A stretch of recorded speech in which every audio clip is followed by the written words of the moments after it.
This is Tiffany, mother of Tyler and Eli Chaffin. Just hours earlier, her two sons brutally killed a man and left his body by the side of the road. I felt I had to shoot Wills to make sure my brother didn't get hurt. That's the place I always tried to protect the children. As Tiffany listens in horror, the brothers insist they were only protecting each other. But the truth is far darker. He'll never turn out with me. I wanted to kill somebody. Over the next 24 hours, Tiffany will face the worst day of her life as she slowly pieces together the horrifying truth that she's raised two terrifying killers. And your brother murdered somebody. I love you very much. Some people have a fucked up way of looking at things. But a killer is a killer is a killer, right?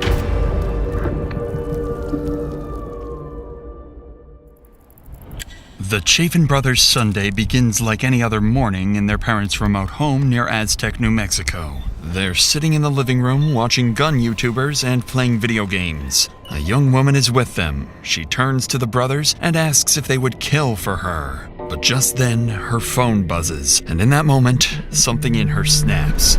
She stands up, looks at the brothers, and tells them they're going for a ride and to bring guns. 2 hours later, in a quiet trailer park, residents hear 4 sharp gunshots echo through the area. When they rush to their windows, they see a man lying motionless in a puddle of blood and a car speeding away from the scene. Seconds later, 911 calls begin pouring in from terrified witnesses, marking the start of a multi-hour manhunt unlike anything this town has ever experienced.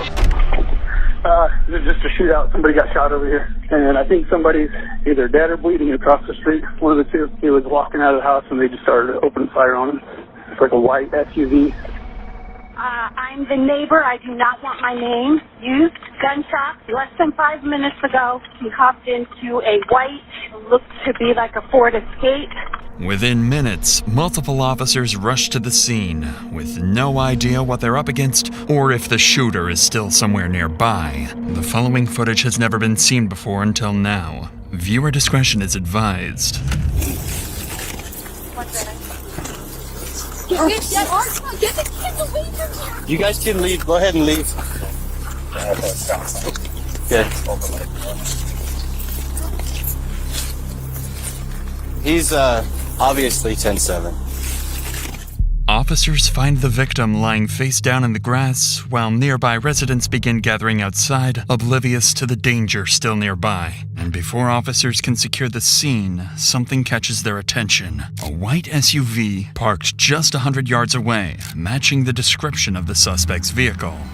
With guns drawn, they move in cautiously, fully expecting to confront the gunman. Out of the vehicle! Get out of the car! Get out of the vehicle!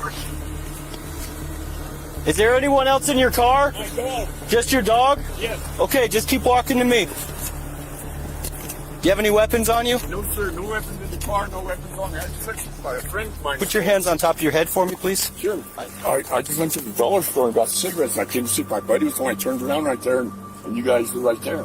The driver appears unarmed and, at first glance, seems like more of a witness than a suspect. Officers clear him, then move on to search his vehicle, but they find no guns or anything that connects him to the shooting. That leaves police with almost nothing to go on, and they still don't even know the victim's identity. But that's about to change because the driver is about to give officers their first real lead of the day. When I pulled in there was a Blazer, almost like this, only a bigger one. The flashback. We got on the highway. He turned towards the Aztec. Okay. On the highway. Cool if I open it real quick? No, go ahead. Okay. No. Just to make sure. Yeah. Witness said he saw a white Chevy Blazer headed eastbound on 30th. He said he saw it turning, going really quick on the back road and then turning to Aztec. Okay. More than likely, it's probably okay. With the help from witnesses, police now have a clearer picture of what they're looking for. Specifically, a white Chevy Blazer with gold trim that sped away immediately after the gunshots. After the scene is secured, officers return to the body to examine it closely and determine the victim's identity. What they document here will become critical evidence detectives later use to secure a conviction. He's got a blood spot on his head. He may have one in his. He may have one in his head, right there. Unless then one shoulder here, unless this is that part, you know, like that. Something caused him to fall forward, though. That's the thing. If this was the first shot, then he Yeah. goes forward, you know. That can't be the first shot, though, because that's on the back of his leg. He was standing up, facing this way, and the car was out here. Probably turned around to take off running, maybe. He was walking They out. fired the rounds from the road. Oh, okay. He was walking this way. What if he was down? Somebody walked over, got to the edge, and popped him in the head. As officers study the wounds, something troubling starts to stand out. This doesn't look like a chaotic shooting, but it's more in line with a calculated execution. The shot pattern is brutal, hinting at a violent, twisted killer on the loose. The victim appears to be in his early 40s with at least 4 gunshot wounds, and with no gun in sight, it's likely he was unarmed. At this point, the officers still don't know his identity or what would drive someone to kill him so brutally. But that's when they notice something crucial, a trail of fresh footprints leading straight to a nearby house. With guns drawn, officers move in cautiously. After searching the home, officers find no one inside, but they do notice women's clothing and drug paraphernalia tucked inside the cupboards, along with family photos of a man who resembles the deceased victim, leading them to believe this is his residence. With the house cleared, officers step back outside to regroup and figure out their next move. They still don't know the victim's name, and they're no closer to identifying who shot him. So they split up to gather information from nearby residents, where they'll learn the victim's name and hear some concerning details about his life. Hi. Hey, by chance, did you hear anything? Yes, 3 shots. Who lives in this last trailer over here? Williams. Johnson. William Johnson? Yeah, he's 6 months behind on his rent. Earlier, did you hear anything over here? Yes, sir. I heard 3 shots. How many people come and go from that house that you're aware of? Quite a few. Do they ever have any issues over there? Oh, fighting. Who? Who fights? Sierra and William. After speaking with several more neighbors, officers finally confirm the victim's identity. 37-year-old William Johnson, a father of 2 daughters, known around the area as Bubba. They also learn about a 23-year-old girl named Sierra who'd been living with William and often was seen arguing with him. But no one seems to know her last name, something police now need to track down. Coincidentally, one of the officers canvassing the area encounters a driver parked along the roadside who claims to be Sierra's friend and knows exactly how to find her. How's it going? Good. Did you know her because you worked with her? I know her because I worked with her. She was also a friend of my daughter's. Are him and Sierra still together? For some dumb reason, after I told her, do not get back with him, it's not going to work out for you. She got back. You know if Will had bad blood with anybody? I'm sure he had bad blood a lot. Just the whole method. How do you know he was dealing I see him. I witnessed it. to his skill to sell the who? Sierra. Sierra's friend would go on to provide officers with her full name and phone number, 23-year-old Sierra Collins, William's ex-girlfriend. When detectives arrived to begin their homicide investigation, they quickly realized they're already familiar with Sierra. Her record includes several drug-related offenses and even a restraining order she filed against William himself. She had recently completed a rehab program, was trying to regain custody of her son, and was working towards becoming a teacher. With her name confirmed, the investigator decides to call her. At this point, all the detective knows about Sierra is that she's William's ex-girlfriend. He simply wants to ask her about William and has no reason to believe she's involved in anything. But that will change quickly once she answers the phone. But before we get to that, you know those times where you're not feeling right or have some weird symptoms you're not really sure what they are? The hardest part for me isn't usually deciding to see a doctor, it's finding one that actually feels right for me. That's where ZocDoc, today's video sponsor, comes in. ZocDoc is a free website where you can search and compare high-quality, in-network doctors, and ZocDoc isn't just for one type of care. They have more than 100,000 providers across nearly every specialty, from primary care to dental health, eye care to urgent care to mental health, and more. It's the one-stop shop for all your healthcare needs, plus it's completely free to use. When you found the doctor you need, you can see their actual appointment openings. Plus, ZocDoc helps you get appointments fast, typically within just 24 to 72 hours of booking. booking. And you can even score same-day appointments. No need to call doctor's offices and wait on hold either. So if there's something you've been ignoring, make it easier on yourself. Go to ZocDoc.com/DrInsanity. That's ZocDoc.com/DrInsanity, or click the link in the description to find and instantly book a top-rated, in-network doctor today. With that said, let's get back to the investigation, where the detective is about to call Sierra and discover she may know exactly how William ended up dead. I'm sorry, is this Sierra? Yeah, who's this? This is Detective Strang with the Sheriff's Office. I was trying to get a hold of you. Are you available right now? For what? I just have some questions I'd like. Busy. I really would like to speak with you. It involves William. Oh, shit. Like, it's very, very important. You can't meet with me for literally 20 minutes because I really need your help. Right now? Yeah, if you can. Can I call you back? Yeah? How long do you think roughly? I'll call you back in 10 minutes. Sierra hangs up but calls back shortly after, ultimately agreeing to come to the station. Unknowingly, the upcoming interview with Sierra will blow the case wide open, put the Chaffin brothers on the run as armed fugitives, and trigger a dangerous multi-hour manhunt. Keep your right hand up with your left hand only. Open the door and get out. So, I don't think I could help you.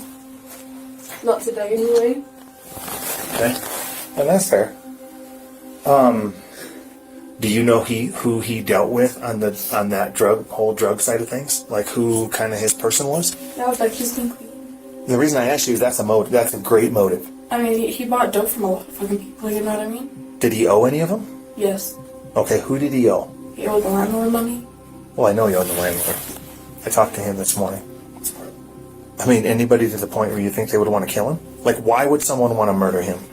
Like, we're not here to play games. We're not here maybe he's dead, maybe he's not. He was murdered this morning, and I'm calling you so that you can help me.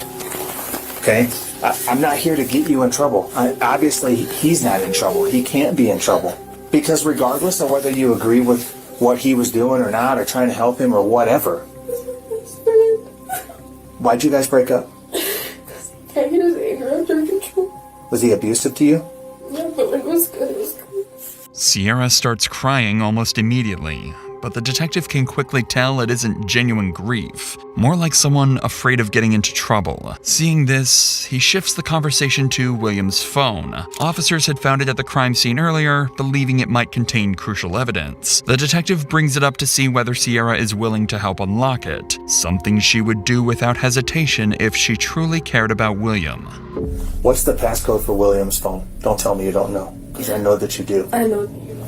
And I know that you know, and listen, I'm going to tell you something right now. The chain of events that took place, if I can access that phone, that will help me huge. Honestly, he didn't even have one. No, he does. There's a code on it. What is it? I haven't been on his phone in a long time. You're not in trouble. You're here to help me. I'm in trouble. You are here to help me. That's why I called you. Yeah, I know, but then I'm going to get in trouble. How? For what? I don't know. Probably the shit on his phone. Why would you be in trouble for what I see on his phone? I probably said mean things and he said mean things. I brought you here because I know that in your relationship, I know you love him. 1128. Like, how do you know that? Because that's the day that we met. Sierra's reaction here is concerning, to say the least. Outright refusing to help unlock the phone because she's worried it might contain something incriminating is a major red flag for the detective, and her lack of cooperation is doing nothing to help her case. But things don't stop there. As the interview continues, Sierra soon reveals the real reason she won't talk. Here's I the just thing. feel like I'm gonna get in trouble if I say something wrong and I don't. Like, for what? Well, I mean, I guess, what do you think? I mean, did you shoot him? So what do you think? I can't go to jail. So I'm trying to study to be a teacher, you know, you're not going to jail for anything. I just wish we could go for a walk and you didn't have to use Well, let's go. I'll leave my shit in here right now.'ll go walk down the street right now. Use like those little fancy pins with the fucking microphones probably, I don't know. This is a regular, this isn't the fucking FBI on TV. I'm a drug addict, okay, so I just be paranoid, This camera right here, this is the only camera. My phones are right. I will leave all my shit right here. We go for a walk right here.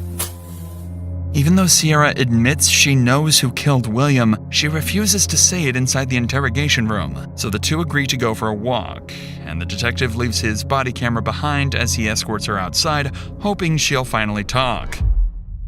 Outside, Sierra explains that her friend Tyler Chaffin, whom she met in rehab, and his brother Eli were the killers, and insists she had no part in the murder, claiming the brothers were unstable and the younger one simply wanted to murder someone. This, however, is only Sierra's version of events, a version that conveniently leaves out the week-long plan she set in motion to get William killed while letting someone else take the blame. For now, the detectives take her statements at face value, though he does confiscate her phone to search for any incriminating evidence. Following this, investigators begin digging into the Chaffin brothers and discover that the older brother, Tyler, is a convicted felon with a prior arrest for assaulting a peace officer. To make matters worse, they find several firearm purchases, including rifles and pistols, registered to the Chaffin household. With this information in mind, the brothers are officially considered armed and extremely dangerous, prompting SWAT to join the multi-county manhunt. At the same time across town, the brothers are already packing their guns and getting ready to flee, convinced that Sierra has already betrayed them. SWAT teams move toward the Chaffin's residence, planning to ambush the brothers at their parents' home. The goal is clear: apprehend the suspects with no casualties. However, nothing about what happens next will go according to plan. Nice and easy. The vehicle just left, so Sam, we're just gonna be putting along. Armed and ready, SWAT races to the address. They set up surveillance on the roads surrounding the residence, waiting for the suspects to either arrive or make a run for it. Once officers arrive, they immediately surround the home and begin attempts to draw the brothers out. You ready? Got it. Move. Got it. Come to the front door with your hands open and empty. Do it now. All residents of Skyline County Sheriff's Office with your hands open and empty. Do it now. After several unsuccessful attempts to get the brothers to surrender, SWAT begins preparing to breach the residence. Yeah, this door should be easy to breach. Okay. It wiggles a lot. If you just fucking boot it, go ahead. Okay. Well, we got the 2 steps here. Hey, Sheriff, show me search warrant! Into the breach? Yep. Lovato to command. Successful breach. Looks like a den. Goes into a dining room, possibly kitchen. Need one. Need one. Shotgun. Yeah. Need one? Yep. This is weird, yeah. Let's move the shed to the right, and then there's the barn to the left. Through and through. Plywood here.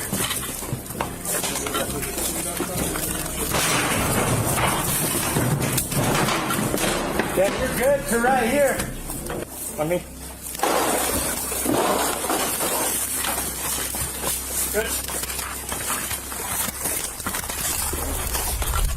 After searching the entire home, no Chaffin brother is found, but whoever lives here has left half a dozen guns behind, meaning they could return at any moment. Just then, a white SUV matching the exact description of the suspect's car is spotted approaching the house. Officers draw their guns immediately, closing in on the vehicle as they brace for a shootout. 411 is not stopping, it's evading.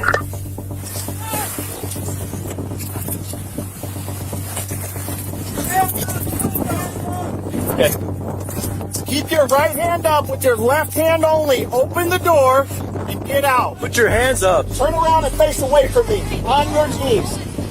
Hands on top of your head. Hands on top of your head. Keep coming back. Keep coming back. Your hands on your face.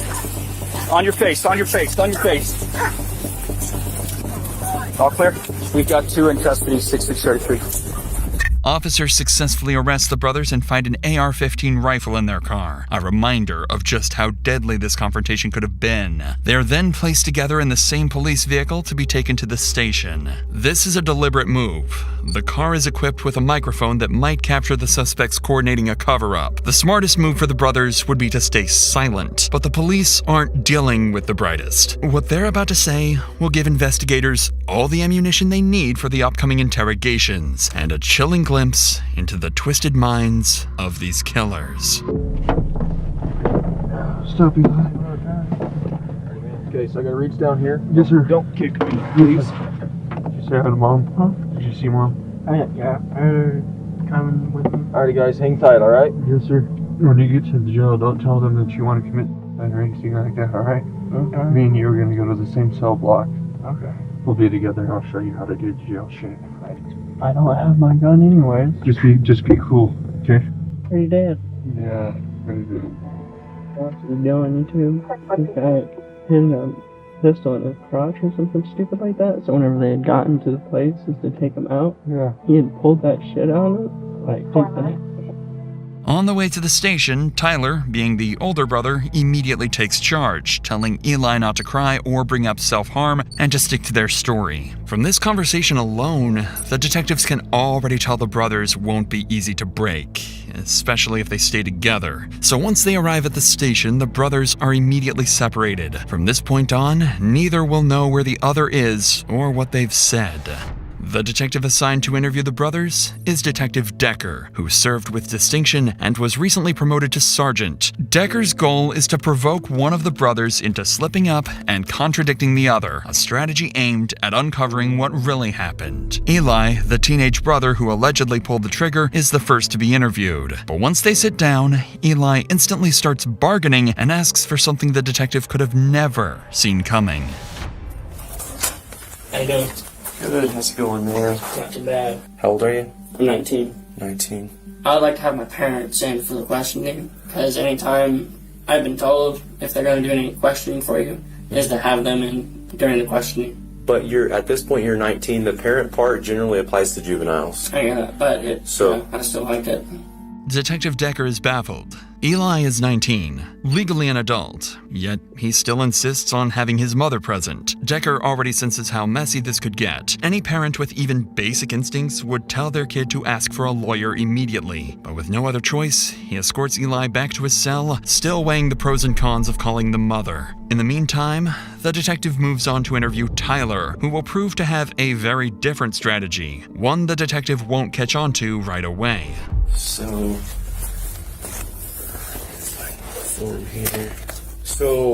I gotta ask you before we get going, man, do you have any idea why you might be here today? Not really. Not really at all. And the reason that I tell you that is because I know we all screw up, we all do stupid things, but the reason that you're here today is in reference to William Johnson. Do you know who that is? I do. Okay, how do you know him? I met this girl. He was like her ex-boyfriend or something like that. What girl did you meet? Her name was Sierra. How long have you known Sierra? 3 weeks. So just recently? Yeah, just recently. Me and her are in the IOP together. What is that? Intense outpatient treatment. For? Alcohol and drug use. Are you using today? No, sir. No? Sober? Yes, sir. You know of William because of her? Because of her, she talked about him here and there. Have you ever met William? I haven't. Never? Never. Tyler shows no real reaction to what Detective Decker just said, instead playing completely oblivious, as if he has no idea why he's even sitting in an interview room. But underneath that act, the pressure is already cracking through, because Tyler already suspects Sierra has sold them out. He just doesn't know how much investigators have against him and his brother. Seeing this, the detective decides it's time to plainly lay it out and make sure Tyler understands that he's here for murder. A revelation that immediately sends Tyler scrambling to improvise. So like I told you, I'm here to talk to you about William Johnson. So what happened? So William Johnson was murdered. Dead. Yeah, dead. So I'm gonna be straight with you, man. I was gonna beat her on the bush. She was hanging out with us and we went to the storage place over there kind of by where he lives. We went to the storage place and she said, hey, let's go over here and come back. So I wanted to check out my car. So we went over, drove in next to this house. And this dude came out and started approaching the vehicle. I then grabbed a .22 pistol and pointed at him and told him to stop. He got up in my face. I hit him with the pistol. As soon as I hit him with the pistol, he had something in his hand. I don't know what it was, but he got me in got me in the head. We went to the ground. As soon as we went to the ground, he went for my pistol, and as soon as he went for my pistol, my brother shot him. Where were you at in the vehicle? I was in the passenger side. And it was when the tussle happened, and whenever he went for the pistol was whenever he had got the shot. On the ground, getting my ass beat, and got damn near got the pistol taken away from me. Got damn near got shot with my own gun. He seen Sierra, and I don't know what his intentions were. From what I've heard, abusive or whatever. I didn't know we were going to his house. I just thought we were going to go look at her car. Right away, Tyler doesn't stick to the plan he rehearsed with his brother and instead confesses to the shooting, trying to frame it as self-defense, believing it will protect both of them. However, in doing so, he ends up fully implicating his brother Eli. Whether intentionally or not, remains to be seen. And while his explanation may sound reasonable for now, the brothers have no idea that the gunshot pattern on William's body tells a very different story. One that's not consistent with self-defense, but execution. Do you know what the hole in his back tells me? No, what's that? In looking at the way that bullet hit his back, is that he was already laying face down when that round was fired. See, and whenever I heard the first round, I took off. So that hole in his back, you think that was the first round that hit, or what do you? I don't know. I know my brother uses hollow points, and I know those make holes. Yeah. What was he saying? He wasn't saying anything, he was just screaming. This is making noises. The guy really loves me. He didn't want me to get hurt. Even though Tyler doubles down on the self-defense claim and seems regretful, the evidence gathered so far points to a far more cold, deliberate violence rather than two frightened kids defending themselves. Detective Decker knows this, and Tyler's tearful explanations aren't convincing him otherwise. But instead of being confrontational, Decker decides to simply let Tyler keep talking, allowing him to dig the hole deeper for himself and his brother. It's fucking scary, man. To see it. Just to fucking see it, I would have never imagined. What do you think should happen to you? I didn't want any of that to happen. I never had intentions to shoot him. I never tried to cock the pistol back and shoot him with the pistol. And I don't want to feel like I'm telling on my brother. But I don't know how he fucking did it. He's always had an interest in guns and shit. And we always worried about him. And I guess, I think today was his day for him to use his gun. I didn't want that to happen. I didn't want that to happen at all. How did Eli seem after the whole ordeal? He seems really fucked up. He kept crying. He kept telling me that he thought it was me. He said he didn't want anybody to hurt me. He kept saying he loved me. Tyler is a complete mess now, no longer acting, but genuinely horrified by his brother's actions this morning. After exhausting everything Tyler can say about the murder, the detective shifts the conversation to the third person that was present during the shooting, Sierra Collins. Earlier, Sierra placed all the blame on the brothers, insisting she had nothing to do with the murder. But that narrative is about to change. What was her take on seeing her, I guess, boyfriend or ex-boyfriend shot dead? Had zero to none emotion. It was shocking. So no emotion at all? Not laughing, not crying? She didn't? I know that that was her plan. And I don't know if she was, because he was outside whenever we pulled up. Because she had asked Eli if he'd shoot him before all this happened. Jokingly, like, that's a nice gun. Would you shoot my ex-boyfriend? Was all a joke until today. I have a little bit of history with her in different cases, and she can be a pretty persuasive girl. I mean, if she straight up asked you to go over there to shoot William, then you need to be straight with me if that's what she said. She told us about how he her and did all these bad things to her. I just feel like I was tricked. By who? Sierra. And she fucking tricked us. Tyler outright accuses Sierra of tricking him and his brother into murdering William. There's a chance he's saying this to protect himself and Eli, but the detective knows Sierra is more than capable of manipulation. If Eli's story aligns with Tyler's, they may be able to implicate her and lessen their own sentences. Now it's the brother's word against Sierra's. And soon, their mother Tiffany will enter the mix, stepping into what will become the worst day of her life. For now, though, the detective wraps up his interview with Tyler, but instead of calling the brother's mother right away, he reaches out to someone he's already spoken with, Sierra. What she doesn't know is that the investigators have already spent hours reviewing messages on her phone, and they've uncovered far more involvement than she ever admitted. When Sierra arrives, she seems to sense it and immediately asks Detective Decker to turn off his body cam, apparently forgetting about the camera in the interview room. What neither of them realizes is that this will become the last known recording of Sierra alive. But you know what happened? You don't remember what fucking happened? I know you know what happened.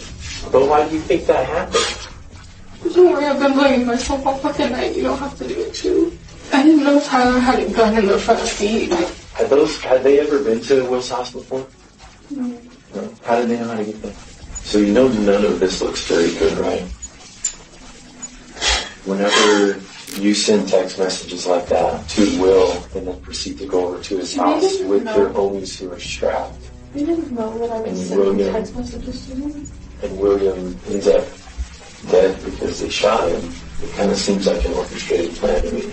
Was it? Well, that was the I mean, these guys didn't know Will before they met you. Any info they got about Will came directly from you. I didn't want Will dead. So Sierra, here's what I think. I think that day that you had orchestrated a plan to go over there, but you went over there for a purpose. Those boys had no idea where that place was. But I didn't go over there wanting Will to die.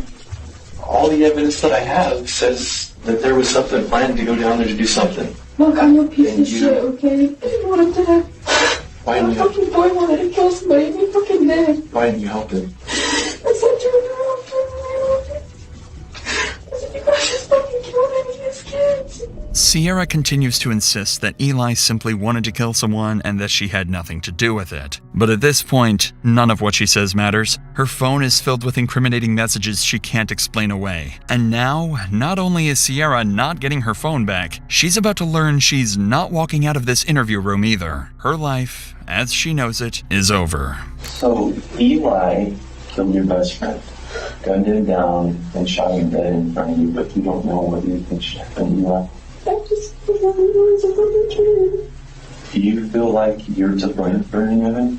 I feel like it's all my fault if that's what you're asking. Right now, I'm in the process of applying for a warrant for your arrest for Will's murder.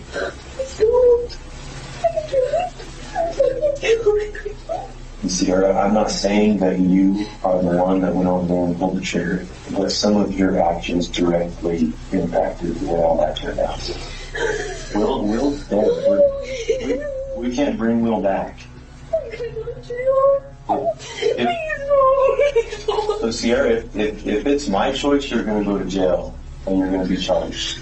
Unfortunately for Sierra, nothing can save her now. The interview is concluded, and Sierra is placed under arrest for murder. Her breakdown at the end of the interview, however, hints at a much darker twist awaiting her, one no one could have predicted.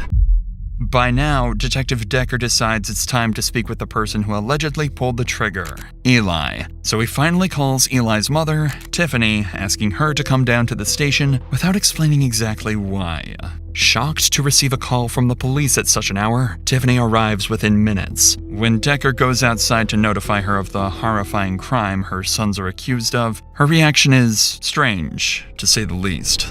So I'm Detective Decker. I spoke with you on the phone.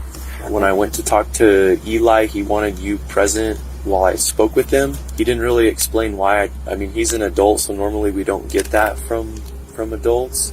He's severely dyslexic. He is considered disabled. I guess our sergeant came over and talked with you and let you know that your boys had been in a shooting. Yeah, which I don't understand. Like, when? Where? How? Clearly, Tiffany's reaction isn't what the officers expected from a mother whose sons are accused of murder. The detective is taking a big risk by allowing Tiffany to be present during questioning. While her presence could encourage Eli to open up, it could just as easily shut him down or prompt him to ask for a lawyer. For Detective Decker, the goal is to see how closely Eli's account aligns with Tyler's and to assess Sierra's true level of involvement. But for Tiffany, she's here to find out whether her teenage sons are truly heartless, cold-blooded killers.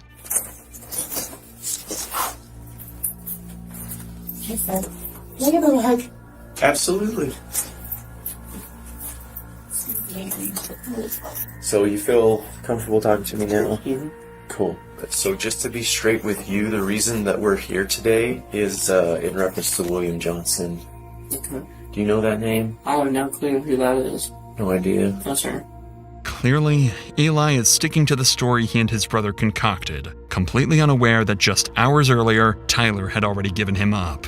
Tiffany did mention that Eli is severely dyslexic and considered disabled, so there's a chance he isn't lying, but genuinely unable to recall names. But Decker is about to find out whether that's true or if it's all an act. So, and you graduated high school? Yes, sir. Was that easy? Yeah, it was pretty difficult, especially with how COVID was, and then the computer. I was better learning in class than over a laptop. You said you didn't know that. I have no clue who it is. Have you ever heard the name before? Will. Okay, so have you heard of Will Johnson? No. No? No, sir. Just Will? Just Will. And who have you heard that name from? Probably, I don't know how to exactly say her name, but it's like Sia. I just barely, recently met her through my brother, and they've been just, hanging out and stuff. That's just all I know them. What about the name Sierra? Does that ring a bell? Just the fact that I know her with my brother. What did y'all do today? Oh, we just, hanged out and watched TV and played video games and stuff. Didn't really do too much. I was actually there today, if I might add. Yes, ma'am. I was there today, and I can even tell you the times that I was there, and they were also there. What time did you leave? So Serena, I don't know how to say her name exactly. She had gotten a call, and she told us that it was a detective or something. And we were like, okay. Sierra ever talk about her car? She had mentioned it being possibly strapped down or taken apart and then scrapped or something. Mm-hmm. But besides that, I don't know. Where did she say where her car was? No, I have no clue where it is. It turns out Eli does know about Sierra, but he doubles down on playing dumb, just as he and Tyler planned. At least for now, he's holding out longer than his brother. Tiffany also seems to be backing up her son, reinforcing the very risk the detective anticipated when allowing her into the room. This is when the detective decides to ask Eli about his fascination with guns, something that will lead to an unexpected outcome, causing Eli to slip. Do you have a driver's license? No, I do not, but I've done some driving on my Xbox. Do you own any guns? I do, but I have it as a hobby. I am not aggressive. Do you want to know what I own? I own, the first gun that I did get was a .22. It was a TCR, and then after that I got a 12 gauge Winchester. It's like a cyst pump. I have my Saint, which is an AR-15. I got it kind of pretty decked out. I'm really proud of it. I just do it for hobby and also for self-defense and home defense. Do you own any handguns? I do. Well, it's not my handgun. It's my parents' handgun. Why? What kind is it? Why are you asking? I'm just curious. Okay. It's Ruger. Does the 22 even have the what's the thing that you put the bullets in? No, it's like a round thing where you put the bullets in. Oh, the one that you have is a revolver? Yes, sir. Does it have the cylinder in it? As far as I can see, no, it doesn't. It's put away in their closet. Maybe it hasn't had the cylinder in it for years. Yes, sir. Okay. Do you have any that are broken? I do. I have a little bit on the bottom of it is broken. Oh yeah, the trigger guard. Yep. Yeah. How did that get broke? I had dropped it getting out of the car or something. The detective notices how quickly Eli insists he isn't aggressive, a strange thing to emphasize unless you know you're being accused of something serious. So he plans to press Eli on that point, prompting Eli's mother to jump in and defend him. You said something kind of struck me weird a minute ago, Eli. When I asked you about guns, you said you had them, but that you're not aggressive. I'm not. Why did you feel like that was important to tell me? It's just something to throw out there, you know? He's a very timid guy. He's actually been abused and bullied all of his life. So he's always wanted to have a gun for protection all of his life. I try to prevent a fight than is to provoke a fight, you know what I mean? I got zero tolerance for bullies, so I completely understand where you're coming from on this. I don't tolerate it. Been seriously bullied. The detective believes Tyler and Sierra likely put Eli in this position and knew he was going to shoot William, despite their claims to the contrary. But just as Decker builds some rapport with Eli, he shifts gears completely and confronts him with his brother's confession. Was Tyler in any fights today? So I already know. Listen, I already know that means yes. Who was he in a fight with? Can I tell the full story? I would love the full story. Okay. Because I feel like I'm trying to pry bits out of you. No, I'm sorry. And I know, Eli, I know that you know why you're here and why I'm talking to you. Protect yourself and tell the truth. It seems the pressure is working, and Eli decides to tell the truth. Though his mother encourages him to cooperate, she has no idea that what she's about to hear will change their lives forever. Will had kept on calling, and she had a fear him either pulling up on her because she had mentioned him about beating her up and a number of different things. We had went over to get his phone. I told her, let him know that we're gonna come and get the phone is to get the personal items off of it. And as soon as we had pulled up, he had stuck his head out the door and was already just screaming things, and he had come out in the front yard, and what's he gonna do? Is he gonna break a windshield? What's his next move? So I got out of my car with my rifle and told him to stop, quit approaching, stay where you are, stop moving. My brother got out of the car, and Will had hit my brother, and somehow my brother got this gash on the side of his head. They both fell over, and because my brother, he had gotten out a revolver, the revolver that we were talking about. I don't know why he had it, but I noticed that he had dropped it. Will was going for the revolver, so I shot Will, and we were super shooken about it.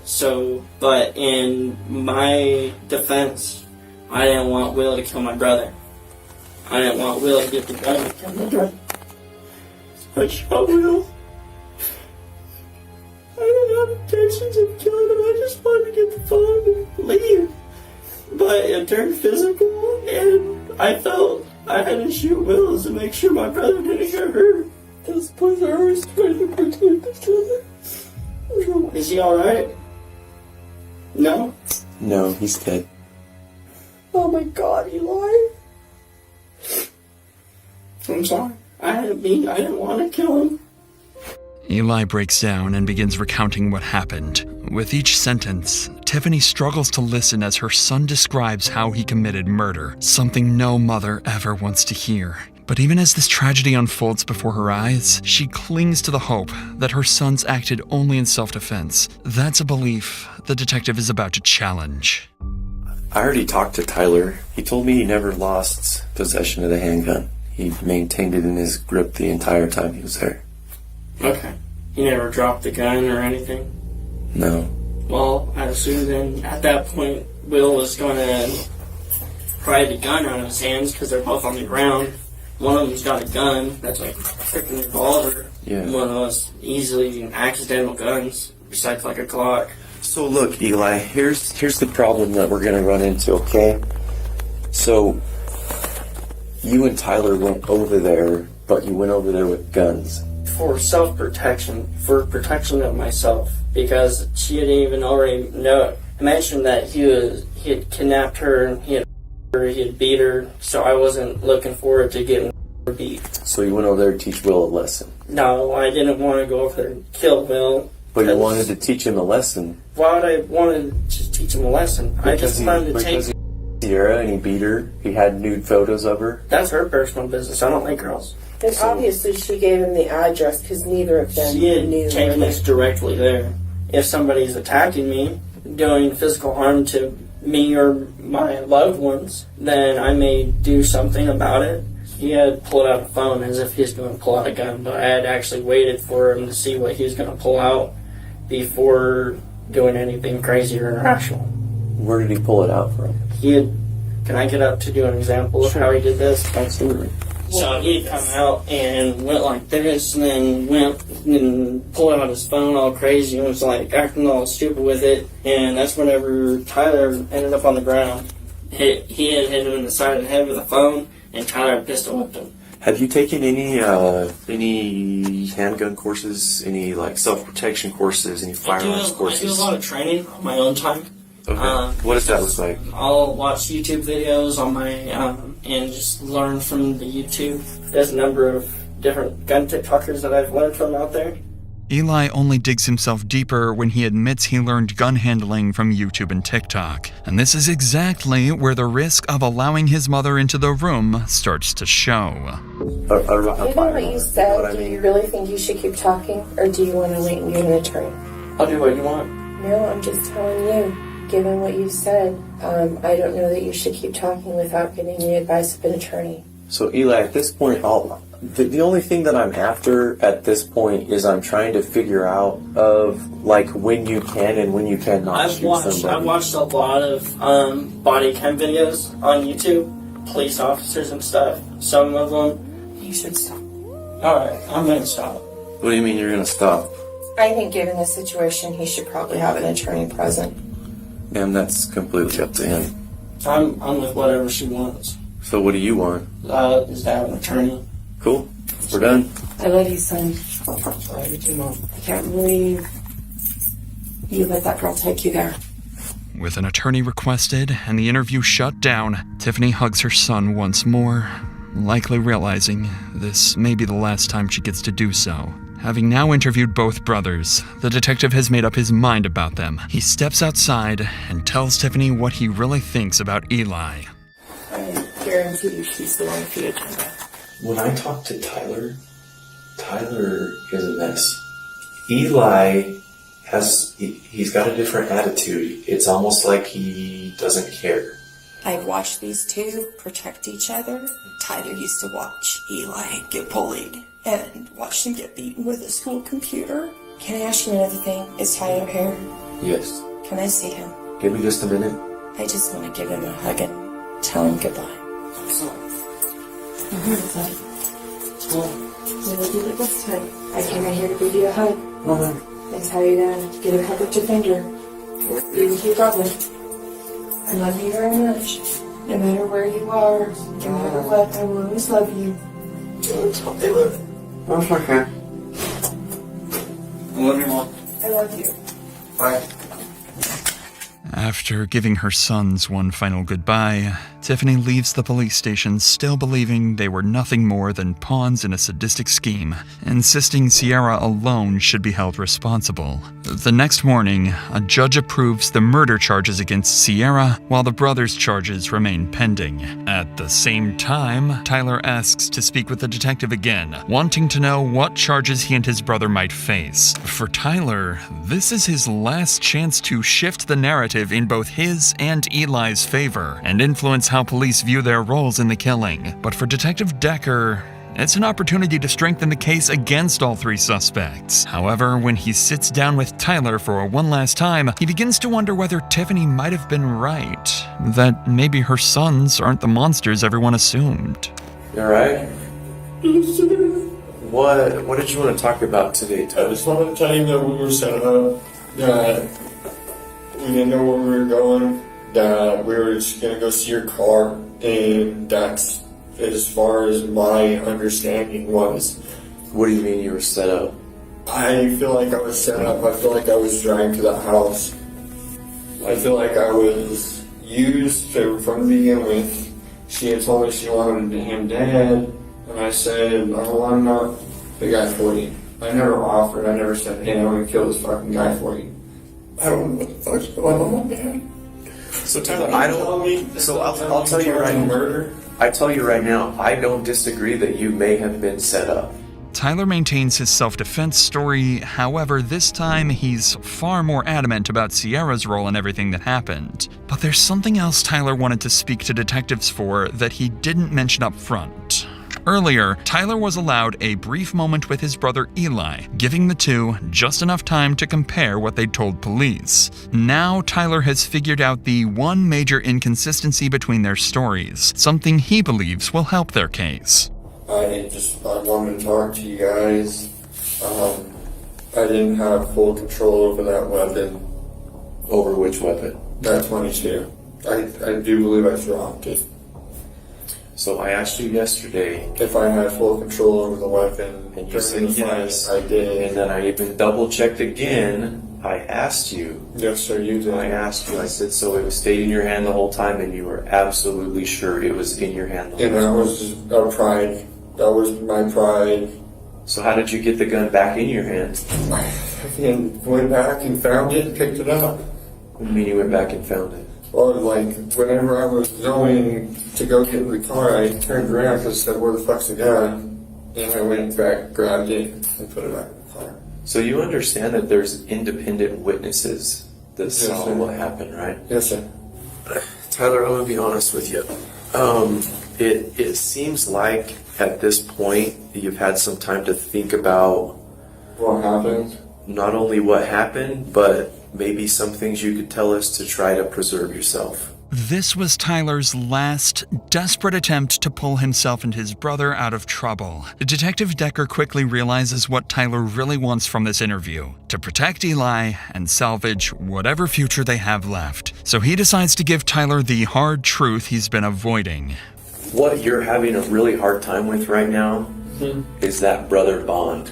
I've got two brothers. I've got an older one and I've got a younger one. I'm in the middle, okay?